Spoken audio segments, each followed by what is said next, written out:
So today we are going to discuss a new chapter which is design of beam as per IS code 800 2007.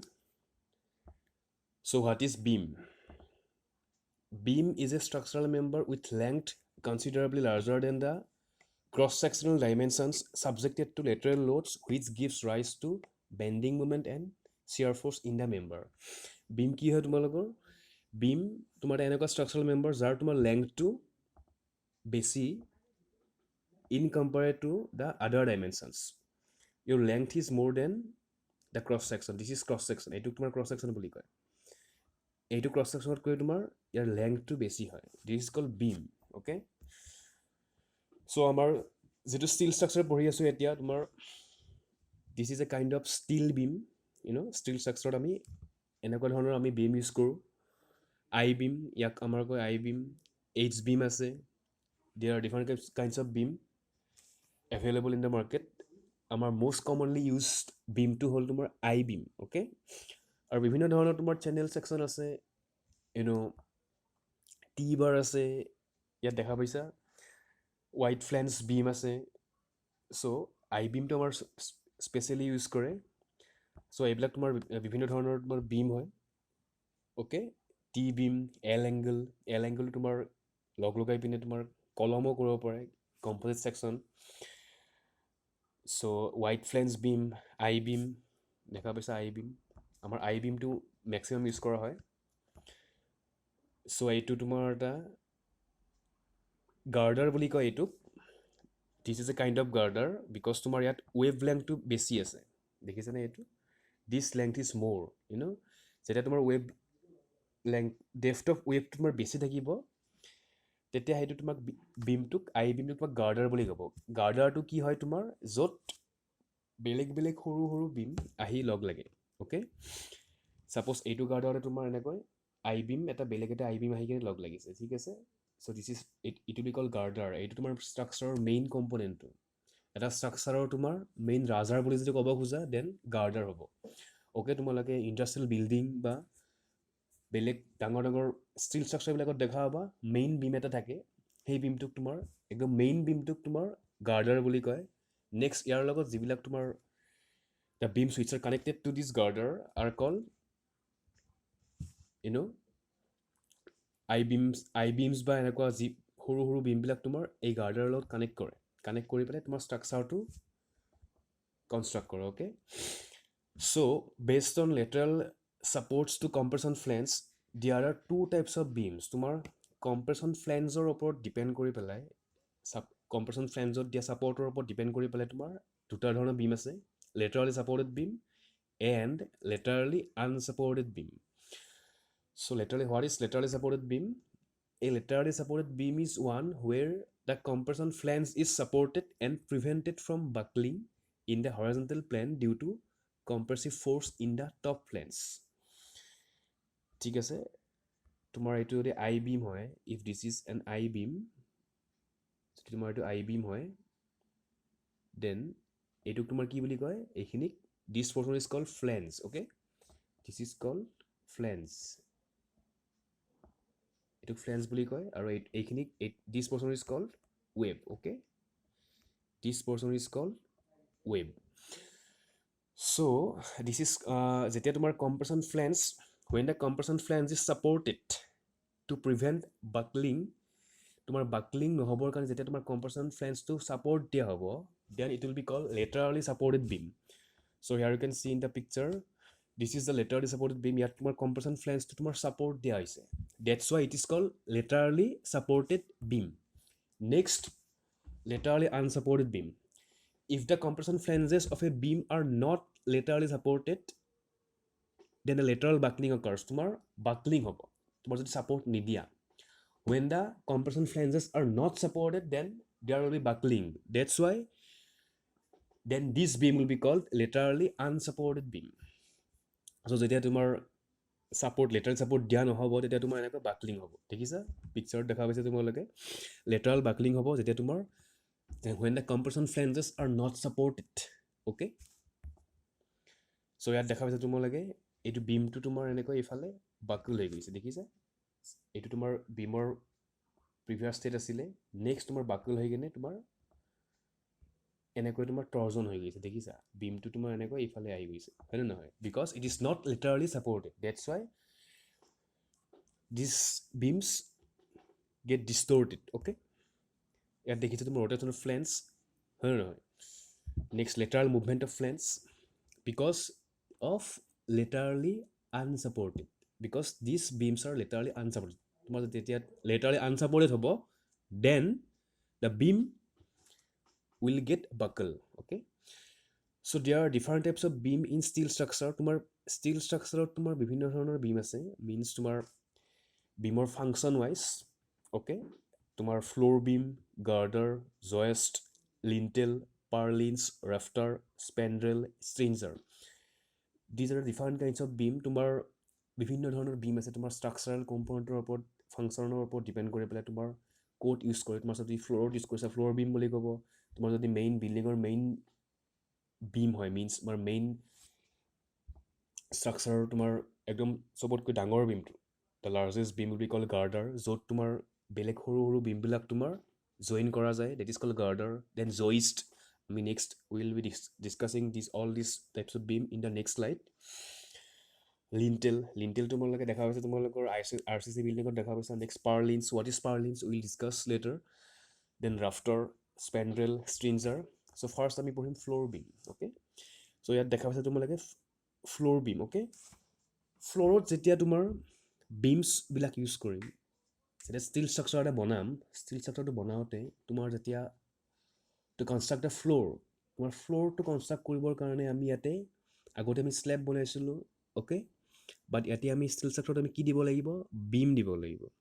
হয়নে বিমৰ ওপৰত আমি panel দিব লাগিব ষ্টিলৰ panel ঠিক আছে আগতে আমি কি ৰেইনফৰ্চমেণ্ট ফৰ্মক বনাই কিনে ফৰ্মকত আমি কনক্ৰিট ঢালি দিছিলোঁ হয় নহয় concrete after flooring the concrete then ফৰ্মক ছাপৰ্ট দিছিলোঁ তাৰপাছত তোমাৰ ফৰ্মকটো গৈছে কিনে আমাৰ স্লেবটো হৈছিলে হয় নহয় but in this case we have to construct a floor by using beams ইয়াত দেখা পাইছা তোমালোকে হয়নে নহয় বিমছ ইয়াত তোমালোকে দেখা পাইছা দিজ আৰ দ্য বিমছ ইয়াৰ you can see the beam এইবিলাক তোমাৰ পেনেল হয় ষ্টিল পেনেল হয়নে নহয় ফ্লেট স্লেব চ' এনেকৈ আমাৰ ষ্টিল ষ্ট্ৰাকচাৰ যেতিয়া ফ্ল'ৰত বনাওঁতে যেতিয়া আমি ইউজ কৰিম beams then it will be call floor beams okay next girder so' মই কৈছিলোঁ তোমালোকক যে গাৰ্ডাৰটো কি হয় এটা যদি ষ্টিল ষ্ট্ৰাকচাৰ যদি বনাইছা তাৰ মেইন ছাপৰ্ট বিমটো এই girder is a support beam used in construction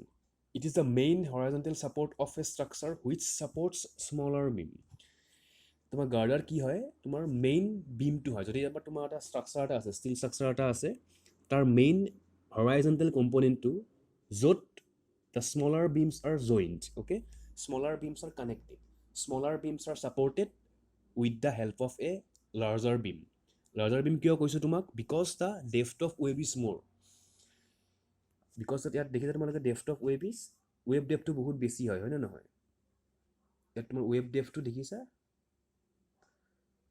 wave depth is more that's why these are called girders okay a girder is a support beam which is used in construction to support the smaller beams tomar smaller beams bilak support koribor karone ami girder use koribo laga next tomar joist a joist is a horizontal structure member used in framing to span on an open space often between the beams that subsequently transfer loads to vertical member tomar joist ki hoy তোমাৰ floor বিমত যেতিয়া আমি use কৰিছিলোঁ বিমটো date is call floor বনোৱাৰ কাৰণে আমি যিবিলাক use কৰিছোঁ floor beam এতিয়া now what is joist it is a horizontal structural member আমাৰ যেতিয়া বিমবিলাক যিবিলাক বিম আছিলে ফ্ল'ৰ বিম সেই ফ্ল'ৰ বিমছবিলাক তোমাৰ কানেক্ট কৰে okay these are call joist floor বিমটো তোমাৰ ফ্ল'ৰৰ মেইন বিম হয় বাট যেতিয়া ফ্ল'ৰ বিমছবিলাক তোমাৰ কানেক্ট কৰিব সৰু সৰু বিমেৰে দেন ইট উইল বি কল জয়েষ্ট ইয়াত দেখা পাইছা তোমালোকে হয় নহয় ইয়াত তোমাৰ ফ্ল'ৰ বিমছবিলাক তোমাৰ মেইন বিম হয় এটা ফ্ল'ৰৰ গাৰ্ডাৰটো বেলেগ হয় গাৰ্ডাৰটো তোমাৰ কমপ্লিটলি বেলেগ হয় য'ত তোমাৰ বেলেগ স্মলাৰ বিমছবিলাক চব লগ লাগি থাকে চব কানেক্টেড হৈ থাকে ডেট ইজ কল গাৰ্ডাৰ তাৰ ৱেব ডেপটো বহুত বেছি হয় বাট ইয়াতে তোমাৰ ফ্ল'ৰ বিমছত তোমাৰ চোৱা মেইন বিমছবিলাক তোমাৰ সৰু সৰু বিমেৰে আকৌ কানেক্ট কৰিছে then these are call joist এইটো তোমালোকৰ this is also' a kind of beam okay যাতে ফ্ল'ৰ বিমছবিলাক আকৌ স্মলাৰ বিমছেৰে কানেক্ট কৰা হৈছে when the floor beams are connected with smaller beams then it is call joist next purlins so' চোৱা ইয়াতে purlins are the horizontal beam along the length of a roof which are supported by the rafter so এইটো ভালকে চাবা অলপ পাৰ্লিনছবিলাক কি হয় these are the horizontal beam along the length of a roof supported by the rafter এতিয়া তোমালোকে ইয়াতে পিকচাৰটোত দেখা পাইছা য়েলো কালাৰৰ এইবিলাক বিমবিলাক যে দেখা পাইছা ছাপ'জ এইটো তোমালোকৰ এটা ইণ্ডাষ্ট্ৰিয়েল বিল্ডিং এটা হয় তোমালোকে দেখা পাইছা অবভিয়াছলি এয়াৰপৰ্টত দেখা পাইছা হয় নহয় বা তোমালোকে বহুত ডাঙৰ ইণ্ডাষ্ট্ৰিয়েল বিল্ডিংবিলাকত দেখা পাইছা তোমালোকে এনেকুৱা টাইপৰ ষ্ট্ৰাকচাৰ হয়নে ইয়াত তোমাৰ যিটো এই বিমটোক তোমাৰ ৰাফটাৰ বুলি কয় এইটোক ৰাফটাৰ বুলি কয় অ'কে এইবিলাকক তোমাৰ কি বুলি কয় ৰেফটাৰ বুলি কয় ঠিক আছে দিছ ইজ কল্ড ৰেফটাৰ এই ৰেফটাৰবিলাকৰ ওপৰত তোমাৰ যিটো বিম এটা আছে এইটো বিমটো দেখিছা য়েল্ল' কালাৰৰ বিমবিলাক these are call purlins these are the horizontal beam along the length of a roof which are supported by the rafter তোমাৰ ৰাফটাৰবিলাকৰ ওপৰত যিবিলাক তোমাৰ horizontal beam আছে these are called purlins okay so ইয়াত তোমাৰ দেখা পাইছা purlins কোনখিনি হয় তোমালোকে এতিয়া নিজে চোৱা কোনখিনি হ'ব purlins কোনখিনি হ'ব তোমাৰ this will be the purlins okay these are the purlins these are called purlins okay these are the horizontal beam along the length of a roof okay this is called purlins this is a industrial building তোমালোকে এনেকুৱা building দেখা পাইছা নিশ্চয় ইয়াত তোমাৰ পাৰ্লিনছটো গম পালানে this beams are call purlins it is a steel structure এইটো তোমাৰ এটা ষ্টিল ষ্ট্ৰাকচাৰ হয় ঠিক আছে ইয়াত তোমালোকে দেখা পাইছা কলমত দেখা পাইছা নে চেনেল ছেকশ্যন ইউজ কৰিছে হয় নহয় এইটো কলমত এইবিলাক কলম হয় নহয় এইবিলাক তোমাৰ কি পাৰ্লিনছ হয় দিছ ইজ দ্য ৰাফটাৰ তোমাৰ এইটো কি হয় ৰাফটাৰ হয় দিছ ইজ দ্য ৰেফটাৰ বুলি কয় এইটো অ'কে এইবিলাকক তোমাৰ কি বুলি কয় ৰেফটাৰ বুলি কয় ৰেফটাৰ বিম হয়নে নেক্সট ৰেফটাৰটো গম পালে তোমালোকে এইটো আগৰ পিকচাৰটোত দেখা পাইছা a rafter is a structural component that is used as part of a roof construction typically it runs from the ridge or hip of the roof the wall plate of the external wall The basic difference between the purlin and the rafter is that purlins are the one which run parallel to the ridge line and rafters are perpendicular to the ridge line. এতিয়া what is ridge line এতিয়া তোমালোকৰ চবৰে আমাৰ মেক্সিমামৰ ঘৰবিলাক এনেকুৱা হয় হয় নহয় মেক্সিমামৰ ঘৰবিলাক এনেকুৱা হয় হয়নে তোমাৰ এই লাইনটোক তোমাৰ ৰিজ লাইন বুলি কয় this line is call ridge line okay তোমাৰ যিটো তিনপাতৰ যিটো ওপৰৰ একদম টপ মোষ্ট লাইনটো this line is call ridge okay এই ৰিজ লাইনৰ পেৰেলেলি যিবিলাক বিম যাব the beams which are parallel to the ridge line these are called purlins okay and the beams which are perpendicular to the ridge line are called rafter okay এইটো তোমাৰ এই বিমটো তোমাৰ perpendicular হৈ আছে to this line then it is called rafter ঠিক আছে ইয়াত দেখা পাইছে ৰাফটাৰ্ছ দিছ ইজ এ ৰাফটাৰ হয়নে এইটো হ'ল তোমাৰ ৰাফটাৰ দেন দিছ আৰ পাৰ্লিনছ তোমালোকে ভালকৈ বুজি পাইছে চাগে নেক্সট আছে তোমাৰ স্পেণ্ড্ৰেল beam A spandrel beam is any beam that is located along the outside perimeter of a building. তোমাৰ বিল্ডিং এটাৰ একদম পেৰিমিটাৰত মাজত নহয় বা ভিতৰত নহয় পেৰিমিটাৰত একদম ছাইডৰ পিনে যিটো এন বিম বুলি ক'ব পৰা যিটো তোমাৰ কেতিয়াবা ৱাল যিটো ষ্টীলৰ যিটো তোমাৰ ছাপৰ্ট আছে ভাৰ্টিকেল মেম্বাৰ্ছ সেইটো ছাপৰ্ট কৰিবৰ কাৰণে তুমি ছাপ'জ এটা বিম দিব লগা হৈছে এক্সট্ৰাকৈ date is call spandrel beam ঠিক আছে স্পেণ্ড্ৰেল বিম তোমাৰ এইটোক তোমাৰ স্পেণ্ড্ৰেল বিম তোমাৰ একদম কাষত যিবিলাক আছে পেৰিফেৰি মিনছ তোমাৰ পৰিসীমাত যিটো তোমাৰ পেৰিফেৰিত যিটো বিম আছে পেৰিফেৰিত যিটো বিম ইউজ কৰা হৈছে ছাপ'জ এইটো তোমাৰ এটা ষ্ট্ৰাকচাৰ এইটো একদম পেৰিফেৰিত যিটো বিম ইউজ কৰিছা তুমি date is call spandrel beam বাট ভিতৰত যিটো বিম ইউজ কৰিছা তাৰ ভিতৰত ফ্ল'ৰ বিমছ আছে জয়েষ্ট আছে বাট পেৰিফেৰিত তুমি একদম কাষত একদম এণ্ডত তুমি যিটো বিম ইউজ কৰিছা this call spandrel beam next stringer beam steel member along the longitudinal direction is called stringer beam. Use of this to convert distributive load to point load. Okay. In a bridge deck, the lightly loaded longitudinal beam are called stringer beam. এতিয়া তোমাৰ কি হয়, these are the stringer beam. দেখা পাইছা ইয়াতে এইবিলাক যিবিলাক তোমাৰ স্লেবখনৰ তলত যিটো বিমবিলাক দেখা পাইছা, এই বিমবিলাকক তোমাৰ কি বুলি কয়, stringer beam. এইটো বিমটো কি হয় তোমাৰ, these are the beams along the longitudinal direction. ঠিক আছে, তোমাৰ longitudinal direction means তোমাৰ গাড়ীখন যিফালে গৈ আছে তোমাৰ সেইটো ডিৰেকশ্যনত, ঠিক আছে, গাড়ীখন যোনফালে যাব তোমাৰ বা গাড়ী অহা যোৱা পথৰ যিটো direction, that will be called the longitudinal direction, and the beams along the longitudinal direction are called the stringer beam. ঠিক আছে, use of this beam is to convert a distributive load. তোমাৰ যিটো load distributionটো তোমাৰ এই পইণ্টটোলৈকে convert কৰে. So along the longitudinal direction, the beams which are used are called stringer beam. এইটো তোমাৰ mainly বিমত use কৰে. So these are different types of beams. আমাৰ এইবিলাক বেলেগ বেলেগ ধৰণৰ beams আছে. Okay, next আমাৰ টপিকটো হ'ল what is the effective length of a beam. তোমাৰ effective length কি হয়, এটা effective length কি হয় তোমাৰ, this is the center to center length of the beam between two columns. To simplify, clear span of the beam plus half the width of the columns on both sides. ঠিক আছে, so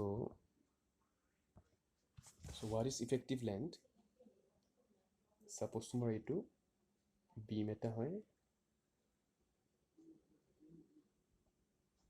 okay, এই beamটো তোমাৰ কি কৈছে, according to definition, the effective length of a beam, এইটো তোমাৰ still ষ্ট্ৰাকচাৰত পঢ়ি আছোঁ দেই আমি, এইটো এই কলমৰ চেণ্টাৰৰ পৰা এইটো কলমৰ চেণ্টাৰ টু চেণ্টাৰ ডিষ্টেঞ্চ, ঠিক আছে, এই গোটেইটো তোমাৰ বিম হয়, এই গোটেইটো তোমাৰ বিম হয়, and what is the effective length of beam, এইটো কলমৰ চেণ্টাৰৰ পৰা ইয়াৰ চেণ্টাৰলৈকে যিটো লেংথটো হ'ব, it will be called effective length of beam. Okay,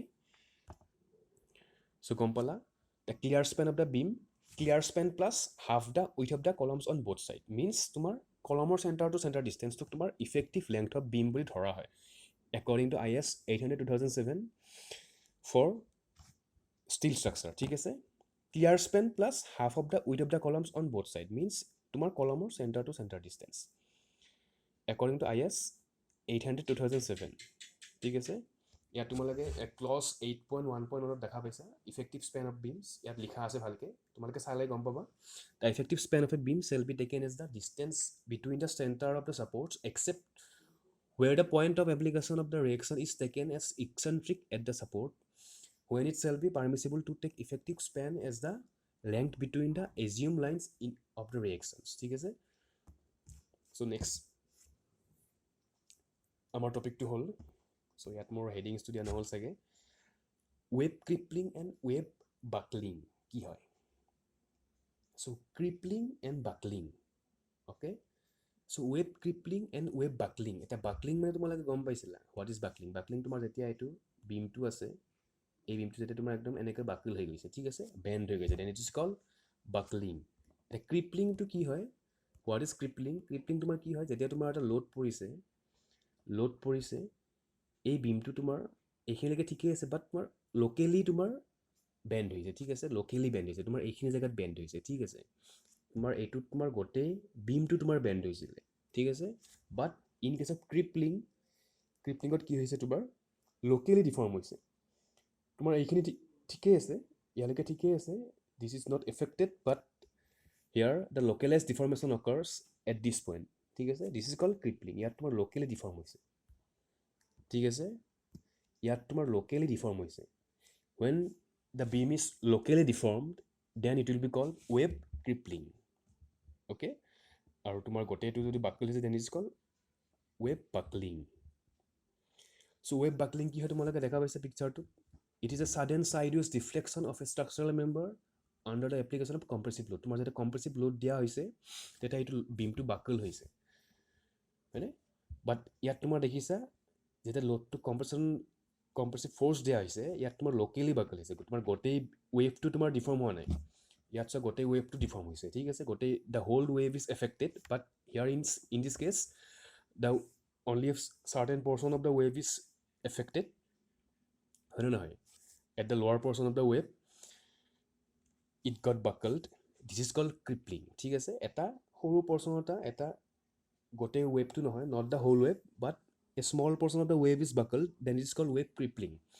It is again the same thing, however, it occurs when the load concentration is more at a particular point in the member. যেতিয়া তোমাৰ load concentration to loadৰ যিটো concentration, it will be more at a point. তোমাৰ এটা পইণ্টত তোমাৰ যেতিয়া বেছি হ'ব, then it will be called wave crippling. So, beam design of beam তোমাৰ এইখিনি জাষ্ট ইন্ট্ৰডাকশ্যন এটা আছিলে কি হয় beam কেনেকুৱা ধৰণৰ beam আছে wave buckling কি হয় wave crippling কি হয় এইবিলাক তোমালোকৰ জাষ্ট এটা ইন্ট্ৰডাকশ্যন থিয়ৰী ক্লাছ চ' হোপ তোমালোকে বুজি পাইছা থেংক ইউ